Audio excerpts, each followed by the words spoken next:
Good morning students. आज की class हमारी साइकोलॉजी की रहेगी, जो एस्टेट वाले बच्चों के लिए लाभदायक रहेगी।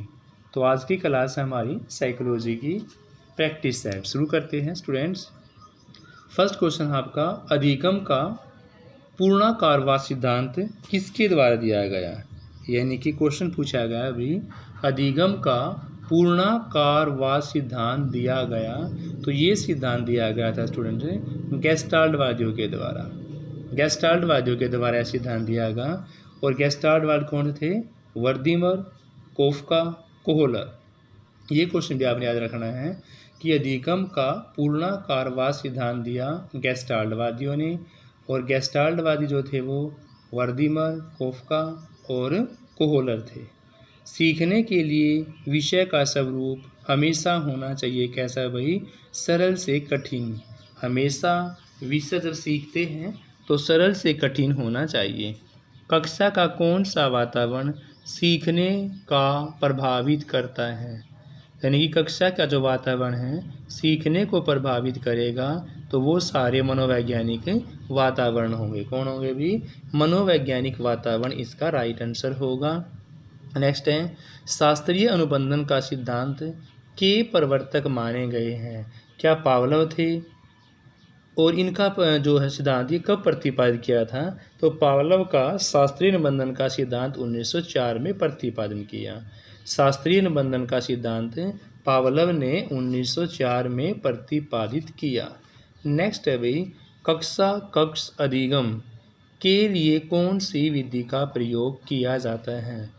तो कक्ष अधिगम के लिए वाद विवाद विधि भी सही होगी, प्रयत्न एवं भूल विधि सही होगी, अवलोकन विधि होगी। यानी कि तीनों ही सही होने से डी इस क्वेश्चन का राइट आंसर होगा। कक्ष अधिगम के लिए प्रयत्न एवं भूल विधि, वाद विवाद विधि, अवलोकन विधि, इसलिए डी इसका राइट आंसर है। नेक्स्ट है, कोहलर का सिद्धांत किस और नाम से भी जाना जाता था? तो अभी अंतर्दृष्टि का सिद्धांत, इसको हम इनसाइट थ्योरी बोलते हैं। अंतर्दृष्टि का सिद्धांत कोहलर का सिद्धांत था। सुल्तान नामक चिंपैंजी पर ये अपने प्रयोग किए गए थे। 1917 में इन्होंने अपना ये सिद्धांत दिया था। नेक्स्ट है, थोर्नडाइक के सीखने के मुख्य नियमों में नहीं है। थोर्नडाइक ने दो प्रकार के नियम दिए थे भाई, एक मुख्य नियम और एक गौण नियम। तो मुख्य नियम आपके तीन थे, तत्परता का नियम, अभ्यास का नियम, प्रभाव का नियम। लेकिन सदृशीकरण का नियम मुख्य नियमों में नहीं था। तत्परता, अभ्यास, प्रभाव का नियम मुख्य नियम थे तीनों। गेस्टाल्टवाद किस भाषा का शब्द है? ये क्वेश्चन पूछा गया है भाई।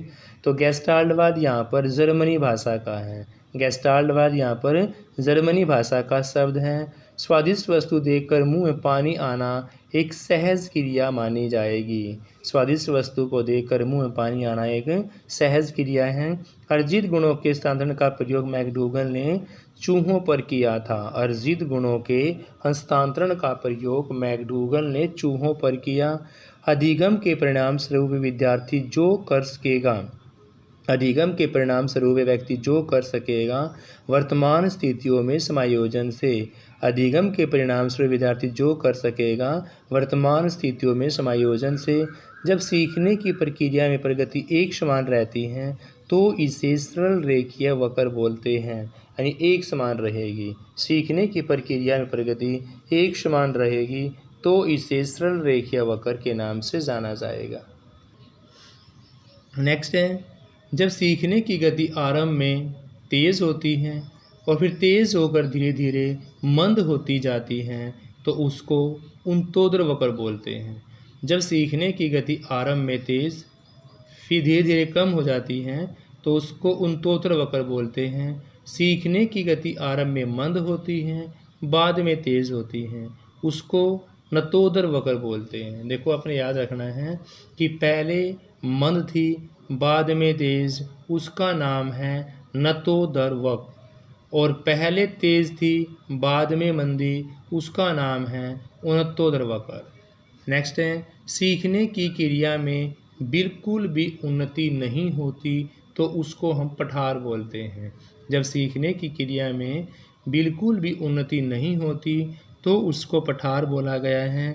अधिगम, अधिगम का मतलब होता है स्टूडेंट्स, अधिगम में समय तो लगेगा ही भी, अधिगम में समय लगता है। अधिगम हमेशा सक्रिय रहकर ही सीखा जाता है, क्योंकि अधिगम अगर हम निष्क्रिय रहकर सीखें तो सीख ही नहीं सकते।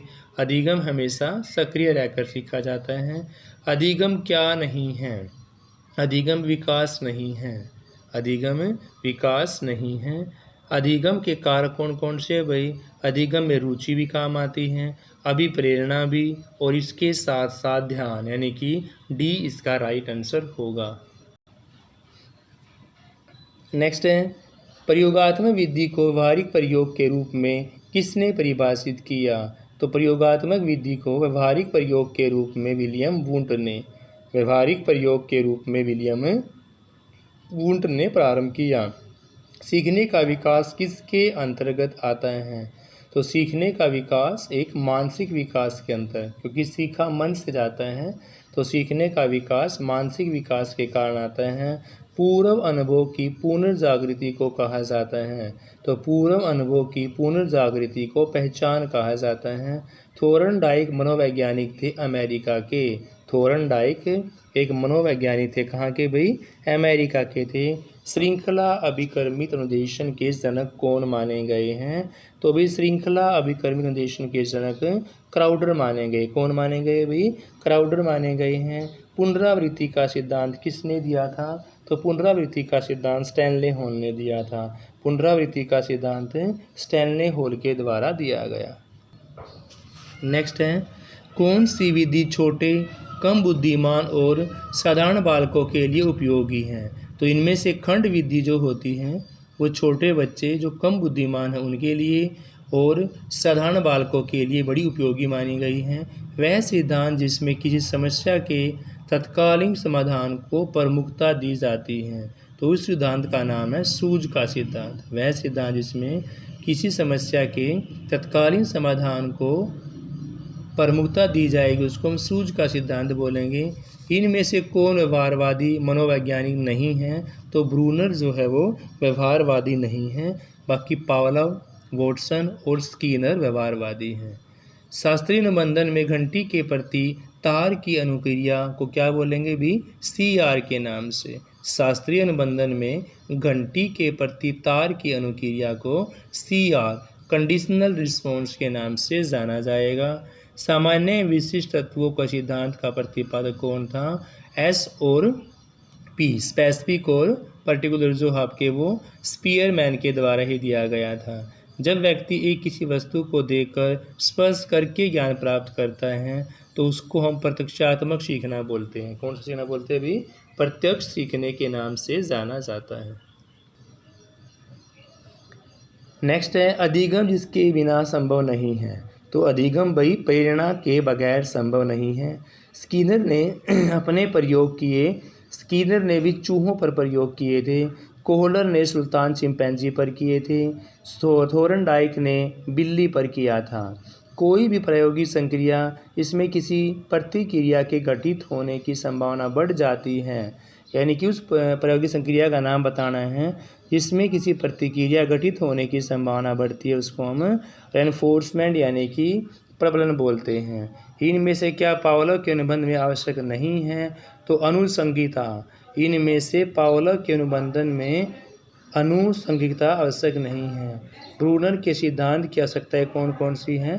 ब्रूनर के सिद्धांत की आवश्यकताएं सक्रियता भी हैं, दृश्य प्रतिमा भी हैं, संकेत अधिगम भी हैं। तो डी इसका राइट आंसर होगा भाई, तीनों ही इसके आंसर होंगे। नेक्स्ट है, ब्रूनर के सिद्धांत के एलिमेंट यहाँ पूछे हुए हैं कि ब्रूनर के सिद्धांत के एलिमेंट या तत्व हमारे पास 6 थे। डीशल के अनुसार अधिगम के सोपान 6 माने गए भी। देखो ब्रूनर के सिद्धांत के जो तत्व है वो 6 थे। डीशल के अनुसार अधिगम के तत्व भी आपके 6 ही हैं। निर्मितवाद का अधिगम डिज़ाइन 6 हैं। भूल एवं प्रयास सिद्धांत के अनावश्यक तत्व भी आपके 6 हैं। पियाजे में नैतिक विकास के चरण, तो पियाजे के नैतिक विकास के चरणों में नैतिक यथार्थ था, नैतिक निर्णय था और नैतिक सापेक्षता थी। पियाजे में नैतिक विकास के स्तर में नैतिक निर्णय, नैतिक यथार्थ और नैतिक सापेक्षता। अंतर्दृष्टि सिद्धांत के अन्य नाम सूझ का सिद्धांत, समग्रता का सिद्धांत, इनसाइट थ्योरी। तो अंतर्दृष्टि का जो सिद्धांत है वो सूझ का सिद्धांत भी कहलाएगा भाई, समग्रता का सिद्धांत भी कहलाएगा, इनसाइट थ्योरी भी कहलाएगी। उपरोक्त सभी इसका राइट आंसर होगा। अधिगम का निर्मितवाद सिद्धांत जो है वो जॉन डीवी ने भी दिया था, जीन पियाजे ने भी दिया था, ब्रूनर ने भी दिया था। अधिगम का निर्मितवाद सिद्धांत जॉन डीवी, जीन पियाजे और ब्रूनर सभी के द्वारा दिया गया था। अधिगम का प्रतीक अधिगम सिद्धांत जो है वो टोलमैन के द्वारा दिया गया था। अधिगम का प्रतीक अधिगम सिद्धांत जो है वो टोलमैन के द्वारा दिया गया।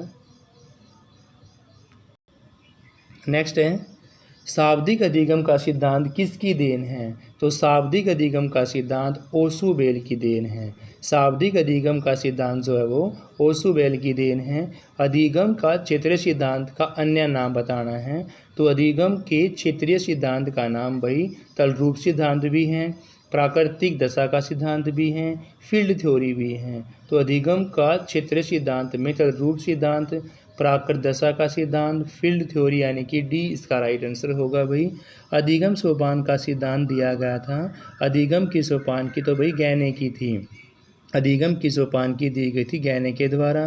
गैने ने अधिगम सोपानकी के 8 प्रकार बताए हैं भाई। गैने ने अधिगम की सोपानकी के 8 प्रकार बताए हैं। संज्ञान विचारधारा जो हमारी पियाजे के साथ भी जुड़ी थी, कोहलर के साथ भी जुड़ी थी, टोलमैन के साथ जुड़ी थी। तो संज्ञान विचारधारा पियाजे, कोहलर, टोलमैन, डी इसका राइट आंसर होगा। सूचना परिकीर्ण सिद्धांत के प्रतिपादक कौन थे? एटकिंसन व शिफरिन थे। सूचना परिकीर्ण सिद्धांत के प्रतिपादक एटकिंसन और शिफरिन थे। अधिगम का मानवतावादी सिद्धांत कार्ल रोजर्स का था। अधिगम का मानवतावादी सिद्धांत कार्ल रोजर्स का था। आगे देखते हैं स्टूडेंट्स। नेक्स्ट क्वेश्चन है अधिगम का सामाजिक निर्मितवाद सिद्धांत किसके द्वारा दिया गया? तो अधिगम का सामाजिक निर्मितवाद सिद्धांत वाइगोत्स्की के द्वारा दिया गया। अधिगम का सामाजिक निर्मितवाद सिद्धांत वाइगोत्स्की के द्वारा दिया गया। पियाजे के अनुसार बच्चा लंबाई, चौड़ाई, क्षेत्रफल आदि को समझने लगता है। तो यह आपकी मूल संक्रियात्मक अवस्था होगी। पियाजे के अनुसार बच्चा लंबाई, चौड़ाई, क्षेत्रफल आदि को समझने लगेगा। जब देखकर सीखेगा तो क्या कहलाएगी? वो मूल संक्रियात्मक अवस्था कहलाएगी। नेक्स्ट है बहुत से उद्दीपकों में से उद्दीपक का चुनाव करना है, उसके अनुसार क्रिया करना किस प्रकार का अधिगम कहलाएगा? तो भी बहुत से उद्दीपक में से उद्दीपक का सही चुनाव करके उसके अनुसार क्रिया करना बहुविभेदन अधिगम कहलाएगा। क्या कहलाएगा भाई? बहुविभेदन अधिगम कहलाएगा। थोरनडाइक का कौन सा नियम सीखने में पुरस्कार व दंड के महत्व को बताएगा? थोरनडाइक का प्रभाव का नियम होता है। थोरनडाइक ने 2 प्रकार के नियम दिए भाई, मेन नियम जिसको हम मुख्य नियम बोलते हैं और गौण नियम। तो मेन नियम जो मुख्य नियम वो 3 ही थे इसके, तत्परता का नियम, अभ्यास का नियम, प्रभाव का नियम। लेकिन यह नियम सीखने में पुरस्कार व दंड के महत्व की बात कर रही है। पुरस्कार व दंड का महत्व तो प्रभाव का नियम है। अधिगमकर्ता में बढ़ते हुए क्रोध को रोकने के लिए अध्यापक को क्या करना चाहिए? तो अधिगमकर्ता में बढ़ते हुए रोष को रोकने के लिए अध्यापक को बालक के दिन प्रतिदिन के मामलों में कोई हस्तक्षेप ना करना चाहिए कि बालक दिन में क्या करता है, हर रोज़ के उसके कार्य में हस्तक्षेप ना करना चाहिए। नेक्स्ट है इनमें से बालकों के अधिगम और विकास में सबसे अधिक योगदान किसका है? तो भी परिवार का भी, समवयस्क का भी, समूह एवं अध्यापक का भी। तो भी इनमें से परिवार, समवयस्क, समूह और अध्यापक का योगदान अधिक है। अधिगम को अत्यंत प्रभावशाली बनाने के लिए किसका प्रयोग अच्छा माना गया है? तो अधिगम को ज़्यादा प्रभावशाली बनाने के लिए स्वयं प्रेरणा का, अधिगम को ज़्यादा प्रभावशाली बनाने के लिए स्वयं प्रेरणा का महत्व ज़्यादा माना गया है। किसी के दूर से पुकारने पर शीघ्र उसका नाम पहुँचते समय जो अधिगम होता है वो मौखिक साहचर्य अधिगम कहलाएगा। क्या कहलाएगा? मौखिक साचार्य अधिगम। गेस्टाल्टवाद का समग्रवादी है भाई। गेस्टाल्टवाद का अर्थ यहाँ पर समग्र रूप से है। गेस्टाल्टवाद समग्र रूप से है। अधिगम में पठन विकृति का कारण होता है डिसलेक्सिया। अधिगम में पठन विकृति का कारण डिसलेक्सिया। क्या है भाई? डिसलेक्सिया।